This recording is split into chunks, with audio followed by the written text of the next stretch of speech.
Fala galera, tudo bem? O sábado de Euro teve rodada tripla, começou com o empate da Suíça contra o País de Gales, depois teve toda a tensão que envolveu o atendimento do Eriksen, né? Foi realmente um período de desespero mesmo de observar, de ficar na expectativa por notícias e tudo. E depois o jogo sendo retomado, inclusive. Mas esse vídeo de agora a ideia é falar sobre a Bélgica. A vitória da Bélgica, que é uma das favoritas, é uma das principais candidatas, é um dos trabalhos mais consolidados estabelecidos nos últimos anos e que estreou vencendo bem, sem qualquer tipo de susto, 3-0 para cima da Rússia. Acho que foi um jogo até, do ponto de vista de competição mesmo, um pouco decepcionante, porque a Bélgica não precisou fazer uma grande atuação para vencer sem problemas. A Bélgica saiu muito cedo na frente no placar. A Rússia teve um planejamento inicial para a partida que já era bastante questionável.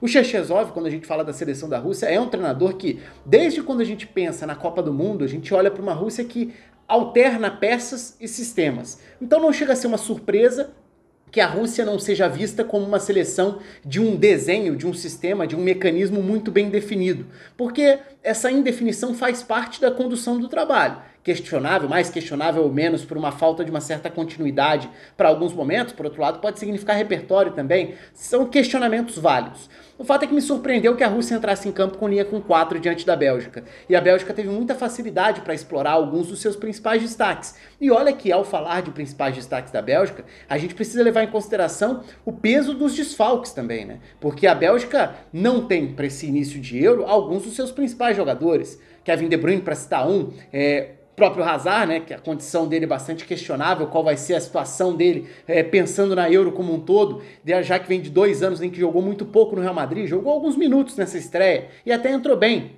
Witzel perdeu toda a segunda metade de temporada por lesão no Borussia Dortmund. Então é uma Bélgica sem jogadores importantes. Ainda assim, uma Bélgica forte, de escalação forte, de sistema muito bem definido e de continuidade de um trabalho do Roberto Martinez. Então, do ponto de vista de distribuição das peças, era muito natural do ponto de vista da Bélgica que a gente visse o 3-4-2-1, que é padrão. Pode mudar uma peça aqui, outra ali, mas quase sempre a Bélgica parte desse funcionamento. Então, eu vou chegar em alguns dos pontos principais, mas para falar de protagonistas nessa vitória da Bélgica, naturalmente o principal deles, Lukaku, um dos grandes jogadores da temporada europeia, o melhor jogador do campeonato italiano, um dos grandes atacantes centroavantes da temporada, né? Eu fiz vídeo falando sobre os vários centroavantes que se destacaram nas principais ligas europeias na temporada 2020-2021. O Lukaku é certamente um dos melhores, foi um dos melhores jogadores da temporada para mim e inicia a Euro com esse status de um cara que pode desequilibrar qualquer partida, de um cara imparável em muitos momentos e com diferentes estilos para atacar. Pode ser protegendo usando o corpo, pode ser de costas para o marcador, pode ser de frente para o marcador, pode ser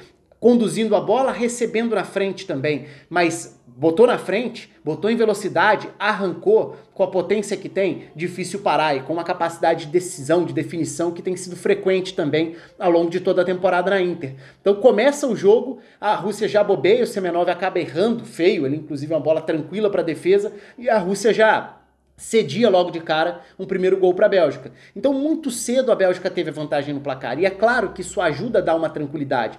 A vitória teve muita cara de vitória com naturalidade. Aquele jogo em que a Bélgica não precisou fazer tanto ou jogar tão bem para conseguir um placar confortável. Isso evidentemente também passa pelo gol saindo cedo. Mas essa é uma Bélgica que também parece ter uma maturidade, parece ser um time maduro o suficiente para continuar fazendo o seu jogo, independentemente do placar ou do tempo passando. É claro que isso a gente vai precisar esperar ao longo da Euro para ver se será confirmado, comprovado ou não. Mas é um time que parece bastante maduro nesse sentido. Então também não se deixa levar por algumas adversidades dentro da partida.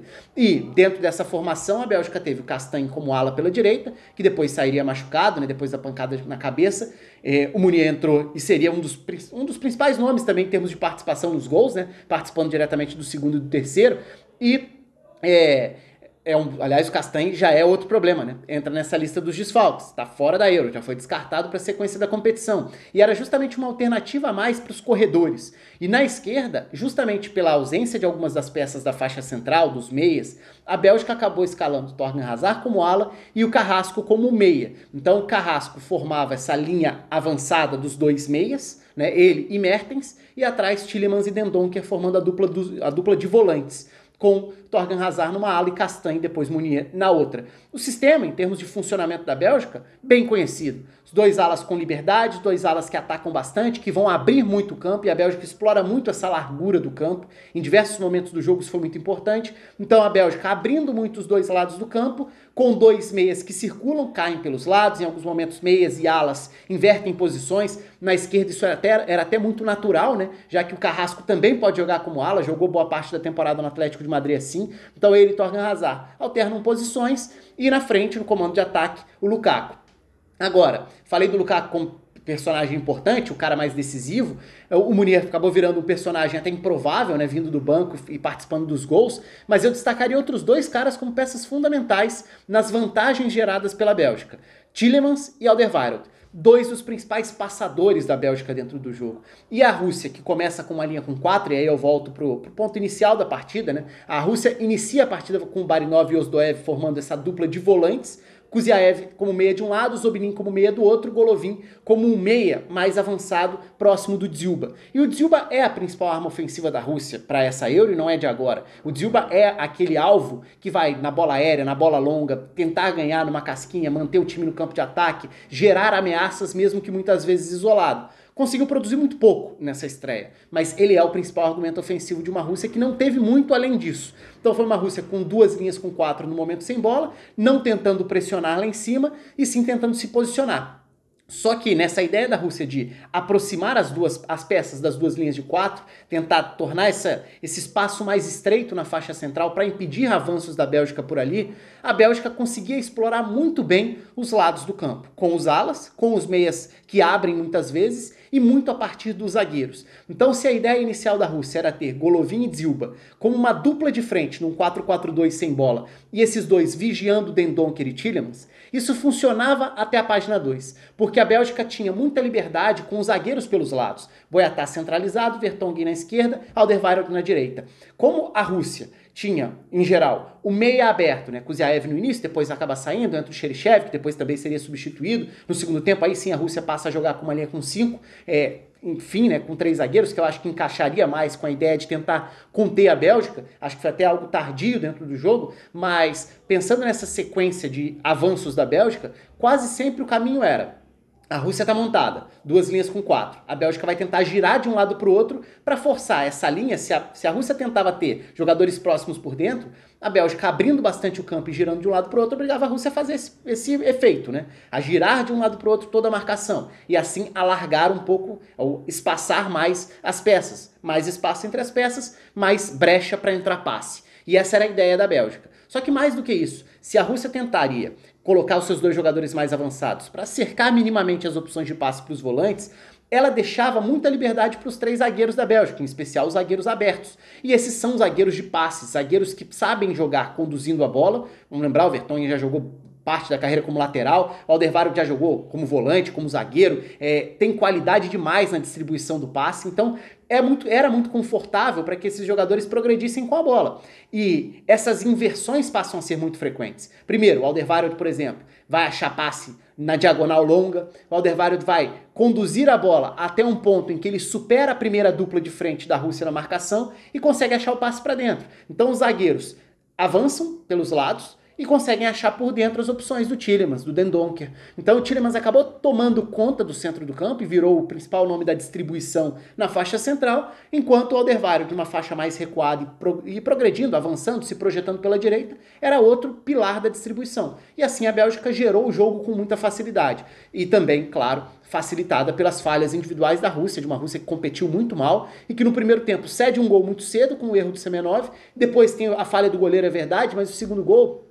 é um gol interessante até para ilustrar um pouco isso. A Bélgica explorando a largura do campo e tendo o próprio Alderweireld como peça importante na distribuição, porque a origem do segundo gol é um lançamento da direita para a esquerda, que é justamente essa ideia. Alderweireld com espaço para ser um armador por dentro, já que os zagueiros pelos lados se projetam e não tem uma marcação tão imediata, porque os meias abertos da Rússia tendem ou tinham a tendência de acompanhar os alas que se projetavam, então os zagueiros subiam soltos. Os volantes não poderiam subir porque senão deixariam espaço justamente nessa faixa dos meias, o que deixaria, por exemplo, o Mertens numa área muito perigosa, ou até o Lukaku podendo receber com mais espaço. Então a Bélgica conseguia progredir e no lance do segundo gol, o Alderweireld vai encontrar um passe longo lá na esquerda. É a primeira etapa da construção do gol, que é verdade, vem de uma falha, acabaria saindo no rebote do Meunier. Mas esse lançamento em diagonal foi um dos caminhos da Bélgica o tempo todo. Na sequência, a bola chegou lá na ponta esquerda, outro passe longo. E aí, de novo, a característica dos alas bem abertos. Nesse caso, o Meunier vai aparecer dentro da área atacando o lado oposto, porque nessa altura a bola vem...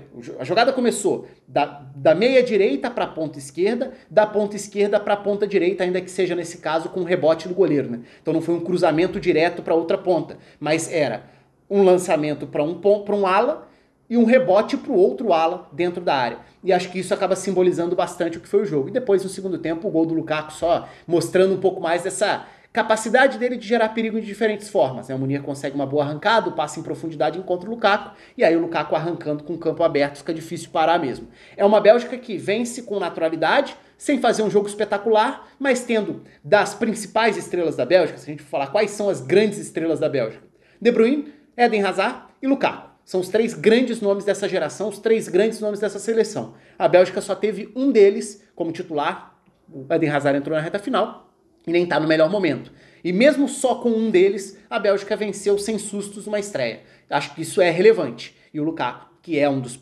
nomes mais aguardados para o torneio, também começou fazendo a parte dele. Ainda tem muito torneio pela frente, vamos ver se a Bélgica vai corresponder às expectativas. Ela é uma das favoritas e ela é uma das seleções de melhor futebol quando a gente olha para os últimos anos no cenário das seleções. Vamos ver se vai mostrar isso ao longo da competição, até porque eu espero até mais bola do que nessa estreia, que nem foi necessário. Foi muito confortável a vitória da Bélgica diante da Rússia. A Rússia ficou devendo, o espaço está aberto, um abraço para vocês e até a próxima.